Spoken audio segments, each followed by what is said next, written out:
Hi, my name's Norman Reedus, professional dork. I'm on The Walking Dead, played Daryl Dixon.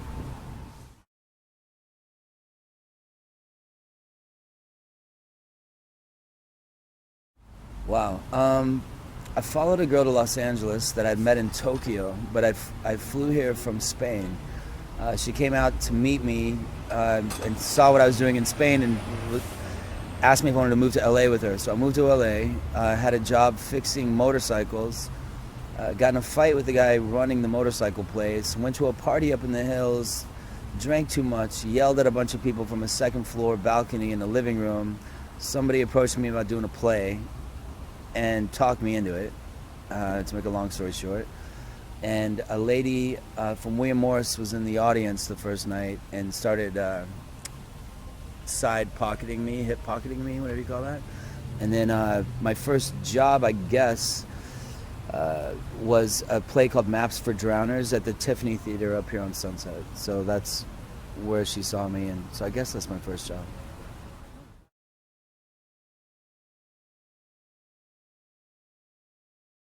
Oh yeah. I mean, sometimes I have friends that are like, "Hey, I saw you in this movie. I think I want to be an actor. Can I meet your agent?" And I'm like, "I think it's not that easy." But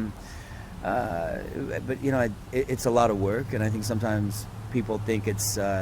Although we're at the Four Seasons having a coffee with a Mickey Mouse on the cover, it's not all glitz and glamour. I mean, a lot of it's a lot of hard work, and uh, it's emotionally taxing. I mean, I did a film early on called Floating, and in that film it's about a father who is in a drunk driving accident. His son is at the age where his friends are all leaving town and starting lives for themselves and starting to go to college and whatnot. And one of the scenes, the father, a bunch of bad things happen, and the father wheels himself out and sort of stands up out of the wheelchair and gives him a hug, and the kid breaks down. And it was my first film. I didn't really know what I was doing, but the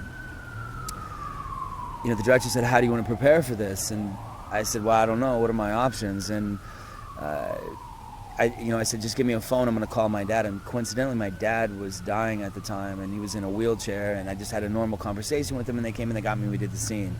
But the first time we did the scene, I cried so much snot came out of my face that they couldn't use the take, which I begged them to use, but they wouldn't use. And then the second time we did it, and we broke for lunch, and we shot up in Maine. I'm going off on a tangent, but we shot up in Maine, and afterwards a grip came up to me and he said, "I know you didn't go to lunch, but I want to tell you, like, nobody really ate their food and nobody spoke in the lunch tent." And I was like, "Oh, like, this isn't just, I mean, this is for real." So after that happened, I had a lot of auditions to cry and stuff, and it got to the point where I would audition you a little bit, like, are you, I don't know if I want to give you that, so you kind of have to figure out who you are and what do you want to be, and you don't just barf all your emotions out all the time, because you'll become exhausted. It's exhausting to be like that. um, you know it's probably like a lot of other jobs like that. Yeah.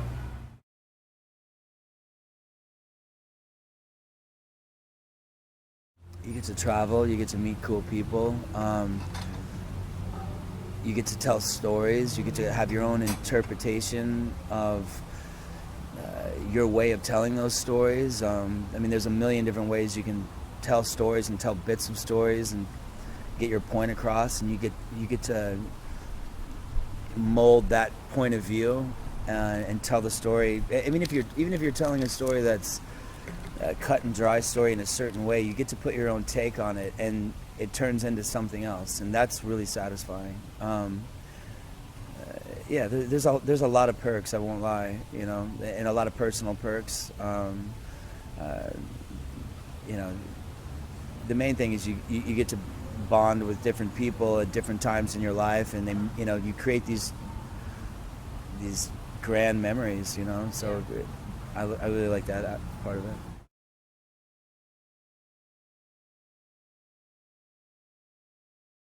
Wow. I don't know. I guess you have to Los Angeles, I would think. I mean, that's probably easier than doing it in New York or somewhere else. They call it Hollywood for a reason. They make everything here. I don't know. I don't know if it's theater you want to do, try to do theater, and if it's film you want to do, try to do theater. um, Maybe put something on that write something for yourself. Try to get it in somewhere. Try to get it on tape. Try to invite people to see it. I don't know, but all the acting classes and stuff like that. I always feel like those are, mostly to get people to feel comfortable to do stuff. I think a lot of it might be a scam. Some of it. But I don't know. It's harder than you think. You know what I mean?